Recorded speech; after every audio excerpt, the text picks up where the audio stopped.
Hey, pilot, welcome back to Ready for Pushback, another solo show with Nick Fialka. That's me, and here we are. Today, we're talking about my man JB, Jason Batchelor, one of our Spitfire coaches. Stick with me for a second, and I'll tell you why. Most pilots don't understand what career opportunities are available in the world of aviation. They're making career decisions based on advice from friends or posts on internet forums, meaning they are taking huge risks with their livelihood without having all the details. This podcast was created to help you understand the aviation industry so you can find your dream job. Let's get ready for Pushback. Here's your host and my dad, Nick Fialka. One of the things we do at Spitfire is we do monthly webinars, which are free for everybody. They're super fun, lots of great information, and our coaches lead them. If you are not already listening and reading the Spitfire lineup, that is our weekly email blast that we send out. You can go over to spitfireelite.com and sign up for that. But we post links so that you can sign up for these webinars. Well, last week, my man JB did a webinar, and it was really great. It was all about interview prep and going to the Women in Aviation conference, which has already occurred by the time you're listening to this. However, his words were so impactful. It was really great. JB said, "Practice makes permanent." And man, that struck me. I was sitting in there listening to the webinar, enjoying everything he had to say. And he said, "Practice makes permanent." And man, I wrote it down real quick to make sure that I didn't forget it, because I thought that is really, really relevant to us and to what we do. As we're flying, we're doing reps about all sorts of different things. If you're in flight training, you are doing landings, you're doing takeoffs, you're doing pattern work, you're doing high work and low work and all the different things, and you're practicing. If you are practicing them well, then you're going to be in good shape. But if you're not practicing them well, if you are giving yourself too much leeway, if you are not trying to stay within a really strict standard, then things kind of get out of hand. And the practice part of it makes permanent. So how you practice, just like practice how you fight, right? Everything you do, you want to do as exactly close to the standard as you possibly can.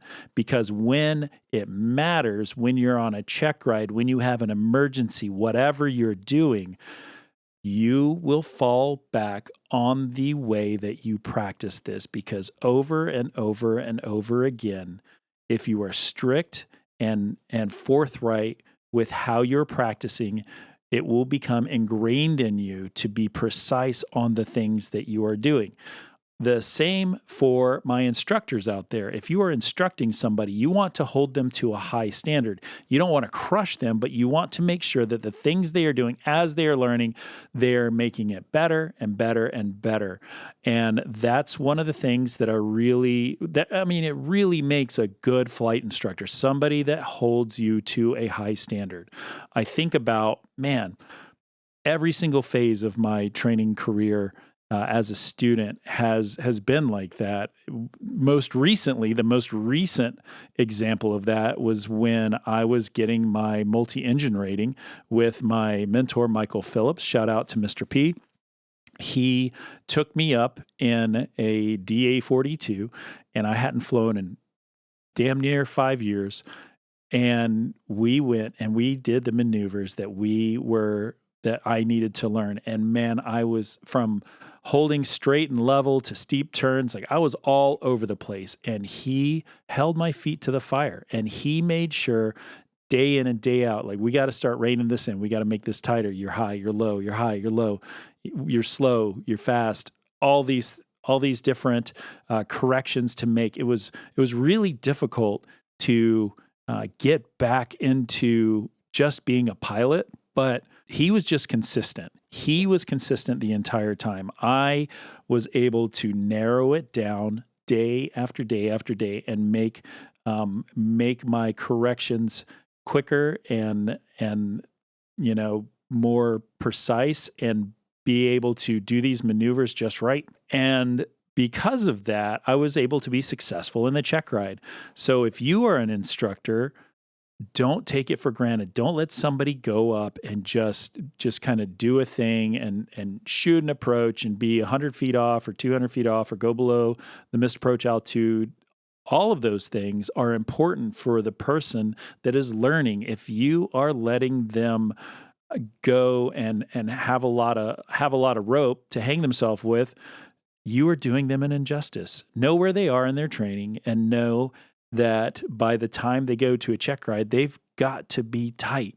And so I encourage you, practice makes permanent. So be a good leader that will help people be really well prepared for those check rides. The same thing happens with CRM. If you practice good crew resource management, like you will be a better communicator, you'll have better situational awareness, your problem solving will increase, and your habits will become second nature to you. And that is most important when things start to fall apart, when you get in a pinch, when the engine fails, when the plane stalls, when whatever happens to you, because one day it will. You have to be able to fall back. Your lizard brain has to be aligned to be able to have good crew resource management and piloting skills to keep the people around you alive when you're in a tight spot. And you need to be consistent. Being consistent helps with that repetition, helps with you tightening it up and getting it just right so that you can be successful. And all of this is going to replay itself when it comes time to start interviewing for jobs. You have to keep practicing.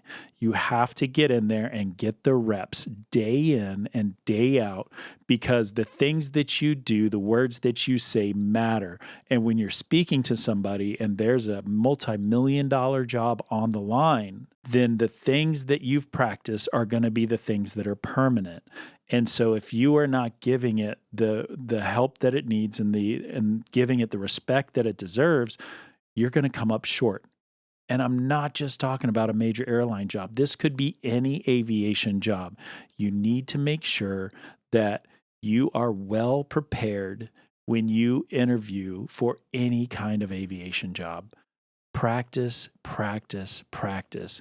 Make it so that you do it so much it's impossible for you to fail. Refine your techniques. Listen to what your instructors say and make sure that that information that you have is created in such a way that your answers are distinct, that the things that you do are correct, and that you can fall back no matter what the question is, no matter what the emergency is, no matter how the plane's performing, all the different things. You need to be able to fall back on where you live, and that is in a prepared, organized way. Be prepared, be organized, and practice so that you can make it permanent. Hey, pilot, before you go, make sure that you take a quick second, like and subscribe to the podcast. If you are watching on YouTube, thank you so much. If you're listening on one of the podcast streaming services, you guys are the best. So please like it, subscribe to it, and maybe, if you have a chance, write a quick review and tell everybody what you think about the Ready for Pushback podcast. Thanks.